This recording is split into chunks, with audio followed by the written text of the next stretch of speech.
Quando os carreteras na Aruba têm mal condição, isso aqui não é um segredo. Me diz nos tour, a mira, Kiko tá passando por nos carreteras de asfalto. Para Kiko nos caminhos não tem mal condição. Para Promepa, sobre durante 2 anos largos, não está tem inversão de nos carreteras. No momento que a pandemia abate na nos porta, vou pensar já ainda para 2020, então tem pouco fundo para pôr usar, mas 2021 e 2022 nós não pôr alocar fundo para asfalto.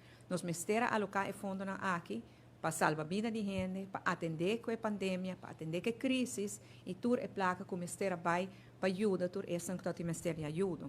É prioridade a vai no ser humano e não é asfalto durante o ano aqui. Pero também nós também que o cambio climático está jogando um papel que na Aruba mais e mais grande.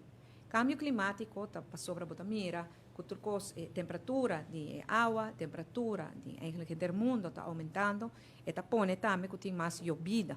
Nós não estamos aí molestar de orcana, danke Deus, pero llovida sim virá mais frequente. Agora llovida virá mais frequente e mais forte, mas nós estamos mirando está passando na Aruba, e tem seu impacto riba nos caminhos. Nos caminhos, o que a gente chama levensduur, o ciclo de vida de caminho, está vira mais cortico, tem que manter mais ligeiro, tem que direcer mais ligeiro. Também, nós mira que no último ano, prometo pandemia, falta de fundo para manutenção assim que caminho existente acaba a cair atrás, para sobre não estar manter assim manutenção preventiva, porque a maioria de fundo não está vai para trás caminho novo e não para direita é caminho existente. Se me põe rato de cifra, tu vê que em 2017 até 2020, tur ano mais ou menos 5 milhões de florins está vai para asfalto. 2017 até 2020, mais ou menos 5 milhões cada ano, maioria, que é uns 70%, né, está vai para caminho novo e 30% né, está vai para manutenção de caminho. Pero já 2021 e 2022 não pode alocar nenhum fundo.